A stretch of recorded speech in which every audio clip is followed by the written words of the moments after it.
Welcome to the channel. This video is about the home care workers pilot. Right now, in this episode, in this video, we're talking only about the most recent application details that have been announced for the home care worker pilot. Home care pilot worker program is supposed to be, is expected to be launched on the 31st of March 2025.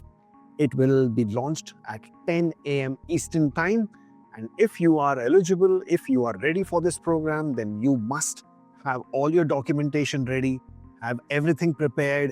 When it opens on 31st of March, I can assure you that child caregiver and the home caregiver, both the streams that are there within the home care worker pilot, they both should get snapped up pretty quickly. Maybe one of the streams might take longer, but this time it will be much more easier for the people to apply for different reasons. And another thing very different about this program is that this is going to be approval as a permanent resident as the application is approved. So what I'm trying to say is, earlier the way the child caregiver program or the home caregiver program was that first you used to get a work permit to come and work in Canada.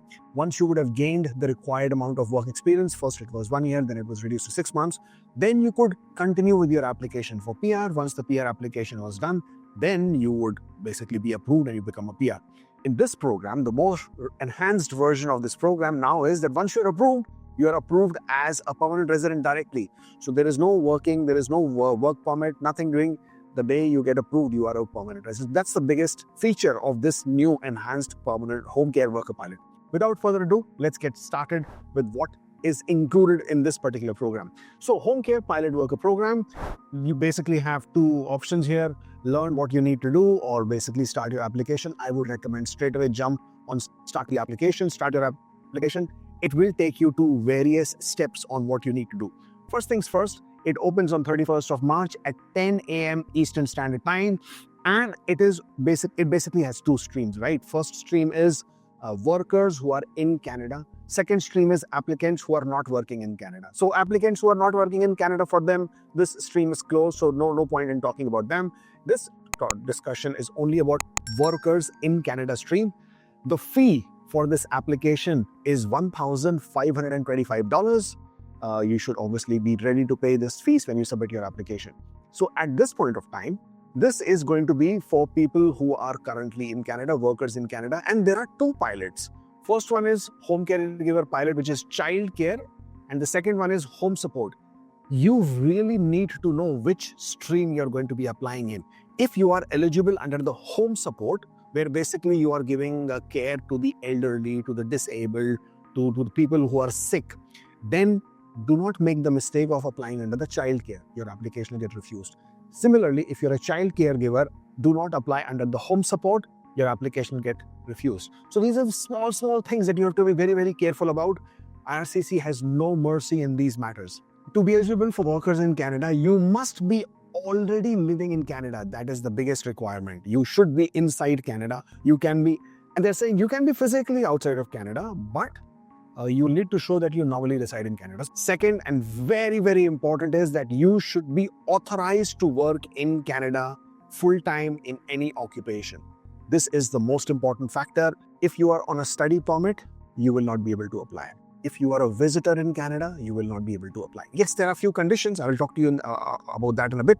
But the most important is that you should be living in Canada, or Canada should be your primary residence, and you should be authorized to work in Canada full-time in any occupation. It basically means you should have a valid work permit, or you should be on a maintained status. Maintained status means those people who have chosen to extend their work permits and now they're in between that period of time when their work permit is expired, but they're on implied status, on maintained status, so you will still be able to apply. Now, who doesn't count as eligible work authorization?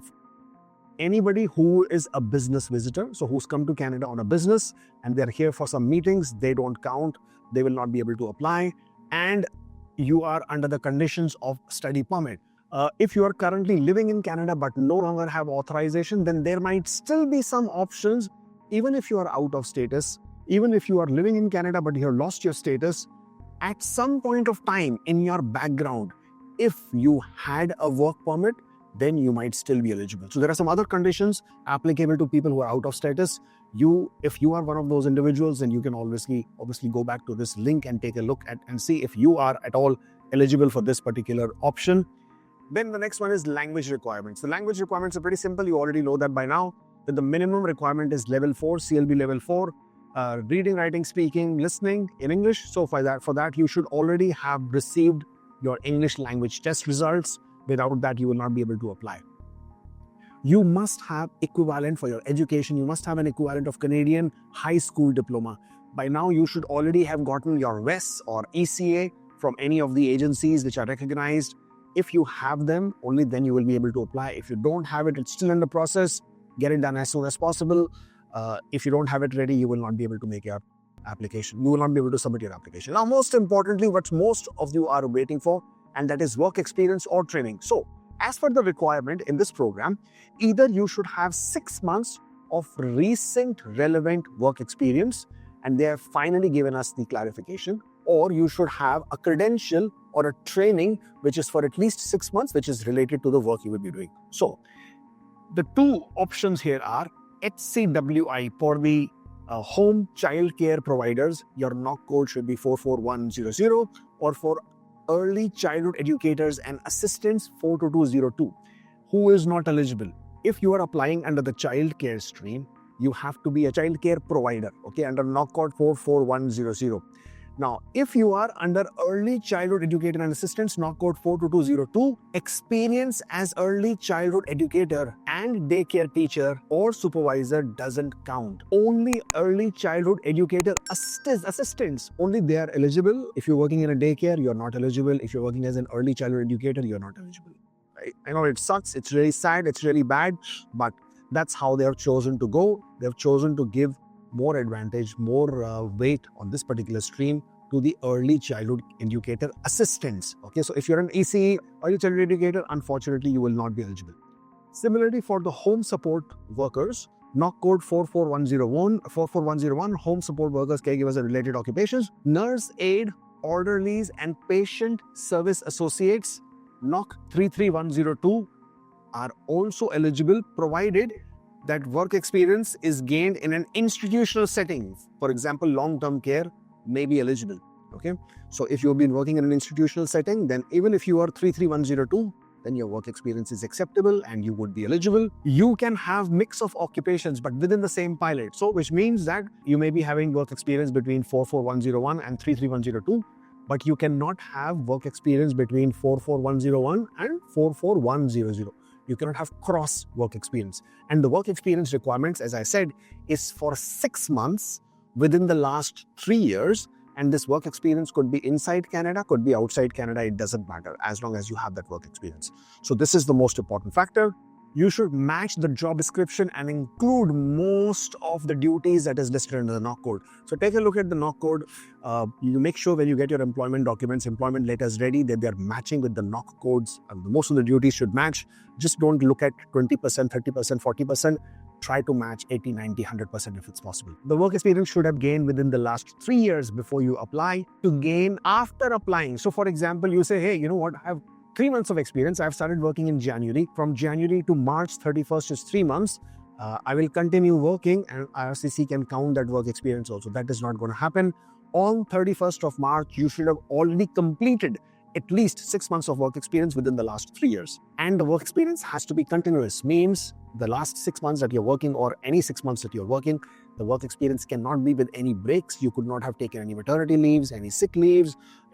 Even if you have changed employers, that is acceptable, but there can be no gaps between that period of work. So 6 months continuous work experience is required. It has to be full-time, meaning 30 hours of paid work per week. That's very, very important. And if you work multiple part-time jobs, it only counts if it adds up to at least 30 hours per week for 6 months in a row. Okay.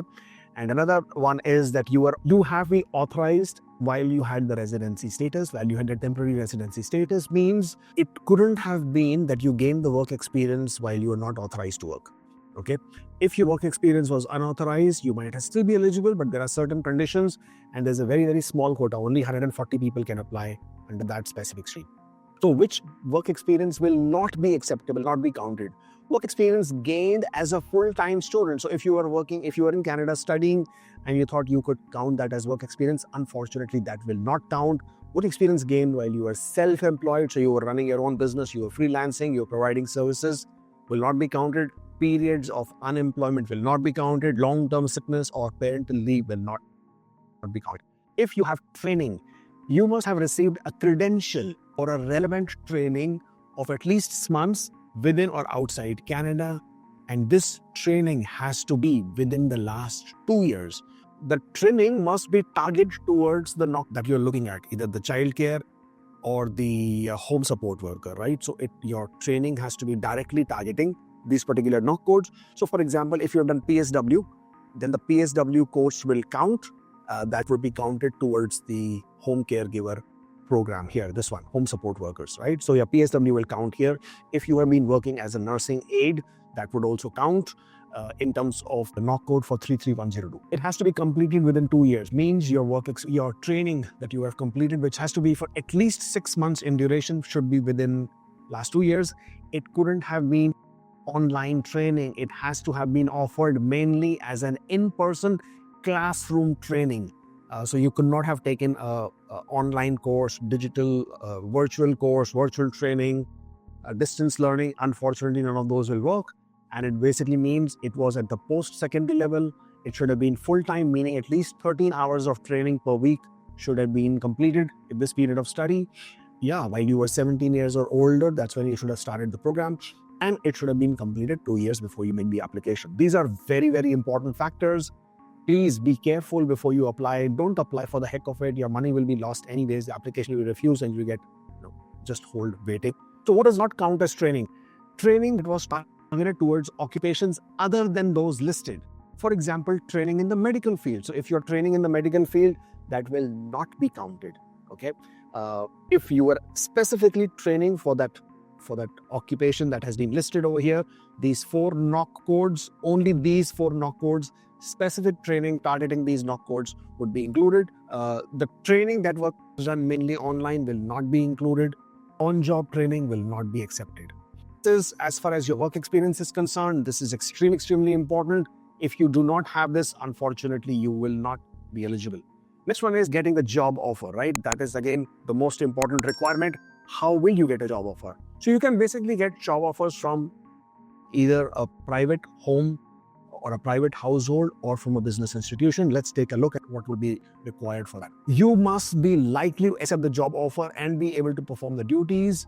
We will review the things like your past training. So basically it says that you should have already got the background, you should have already been ready to submit, or you should have already been ready to accept the job offer once it's made. The job offer has to be for the knock code either 44100. The location can't be in institutional settings such as daycare. This is for the home child care providers. If you have a job offer from a daycare, that job offer from daycare does not count. For this program, I mean, the title by itself is very clear and evident. It is for home care workers. Means your services have to be provided in somebody's home. So therefore, retirement homes are not included. Long-term residential homes are not included. This has to be in the patient's private home, and only if you're providing services there, that job offer will count. So therefore, for home childcare providers, the location cannot be an institutional setting such as daycare. Location cannot be institutional setting such as a nursing home. Those will not be accepted. And although the work experience and training of knock codes may be eligible, they will not accept job offer for early childhood educator and assistants, okay, and nurse aides, orderlies, and patient services. So these knock code, the job for these 2 knock codes, if you're going to get the job offer, they will not accept it. You have to be very careful when you're looking at these things. The work experience of a nurse aide, orderlies, patient service associates, the work experience of that person is acceptable, but the job offer cannot be in these knock codes. So you could be an early childhood educator assistant as a work experience, that is acceptable. The job offer cannot be for that position. So big difference here. This is something which you will need to really be careful about. This job offer must include your hourly wage, employment requirements, and a description of the main duties. So the job offer has to be genuine. It basically means employer can fulfill the terms of job, including paying you. So again, this is where you have to take into consideration that if you are getting a job offer from a private household, a private family, then that family should have enough household income to be able to pay you. So it's not like if the person is making $50,000 per year and they say, okay, you know what, you're my cousin sister, you're my cousin brother, let me give you this job offer, but my salary is only $50,000, then how are you going to be able to pay this person's salary and also be able to pay for your own expenses? So this application is going to get refused. So you'll have to make sure that you find a job in a household who's able to pay their own expenses. So they have to meet the low income cutoff, LICO amount for that family size, and plus add to that the wages that will be meeting the median wage, not the lower end wage, the median wage for this knock code. You have to check the job bank website. You have to check the wage report, check what is the median wage for that knock code for that location, for which province you are checking. That is the amount that this person, the family or the household, should be able to afford within their income. Your wage must be equal to or higher than the job bank's median wage for the occupation listed in your job offer in the province or territory of employment. Extremely important. Your job must meet the median wage. If the employer is a business, they must have been providing the same type of care services as the job for at least 1 year. Means it shouldn't have been a business that one of your friends has just set up just to give you a job offer. The business should have been existing and operating for at least 1 year. Okay, and very, very important, the employer must have a CRA business number and be either a private household, as I was telling you, or a business that has direct employer-employee relationship, who is going to be hiring the employee, paying managing the working conditions, paying the employee, etc. Who doesn't count as an eligible employer? The employer can't be a recruitment or a placement agency. I think that's very clear. Cannot be an embassy. Could not be an employer found non-compliant, a person who has not been compliant with the labor laws. It could not be yourself. You cannot say, I'm hiring myself to be providing home care services. It can also be a spouse, common law partner, parent, grandparent, or child. The documentation that you will require. You will require an employer form. The form numbers are being given. For individual employers, it's IMM 0267. For business, it's 0268. Again, finally, how to apply? How will you be able to make this application? This application will be submitted through the portal that IRCC has. The quotas for this is actually better than what we thought. The quotas are for the workers in Canada under the home caregiver immigration pilot. Under the child care, you have 2,350 applications that they will accept online. 260 are the paper applications for alternate format, where people are in a position where they need some accommodations and they cannot submit an online application. Out of status and unauthorized workers will have a quota of 125 online applications and 15 alternate format. Similarly, for home support workers, you will also have 2,350 online slots and 125 unauthorized workers will have a slot. So total of about 280 out of status unauthorized workers have an opportunity to apply. And similarly, roughly, 2,350, 4,700, actually more than that. Nearly 5,000 people will be able to apply under the home care pilot, under these two separate streams. You need to get ready before the pilot opens. So this pilot is going to open on the 31st of March at 10 a.m. Until they reach the cap, right? Which basically means the minute the quota is done, the minute the number of applications that they can accept has been reached, that quota will be closed or that stream will be closed and you will no longer be able to submit. Make sure you choose the correct category. Once you are in the portal, choose economic, and then you have to choose the right category. If you are workers in Canada stream, choose the child care if you are submitting under the child care, otherwise outside. So you have to choose the correct category. If you don't, again, the applications will get refused. Your forms, get your forms and documents ready. They have given you all the form numbers here. Please download all the forms, keep them ready, keep them all set. The forms that you will fill out on the portal, these are the forms that you will be completing. General application form, IMM 008. You can prepare these forms before the pilots open. So that's another one, that's another good one. They will not accept the PDF versions, but you can review them to find out what information you need to gather before applying online. So that's pretty good. You'll be able to complete some of these forms. IMM 008, 5669, 5562, 5406. PDF forms you will upload without a signature. So these forms do not need a signature. There's a document checklist, and then there is a schedule 21 that you will also need to complete. Similarly, there are some forms that need a signature. So please be very careful. the forms from your employers will need their signature and yours as well. So please be careful. Make sure you sign those forms and then upload them into the portal. Other documents are going to be with regards to your job offer, your proof of training, your proof of legal entry into Canada, proof of work authorization, so copies of your work permits, etc. That's what all that you will need. Copies of your education, copies of your transcript, your ECA, your English language results, and your work experience documents. These are the most important. With your work experience, please make sure you provide your pay stubs, bank statements that show salary credit, T4s if that was in Canada. If outside Canada, then the income tax returns. For photograph, you will need one photograph for yourself and each of your family member.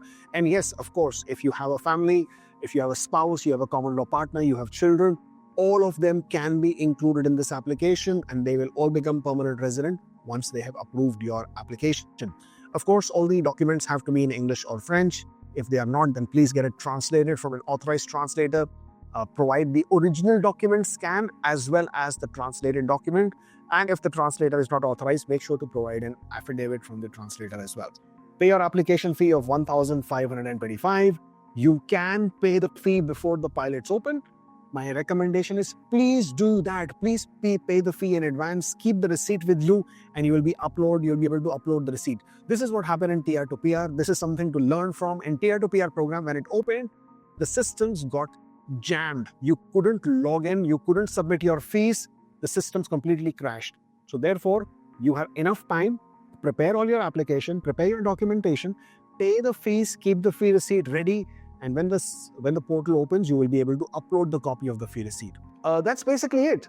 There you go. That's your home care pilot. 5,000 slots, approximately 5,000, I think. That's the number. I think you'll have a good shot at it, provided you keep all your documentation ready. As far as we are concerned, we are a full-fledged licensed immigration company, and therefore we are accepting clients. We actually are pretty much close to the quota that we could have accepted. I think we still have few more slots left. So if you're thinking of hiring a representative, consider us, Ask Kubeir Immigration. Give us a shout. You can send us an email. You can drop us a message. If you want to make an appointment with me just to understand or to handle your application, if you have any questions, you have any concerns, then this is the link. Please book an appointment. I'll be very happy to guide you with what you can and cannot do with this particular application. That's pretty much it.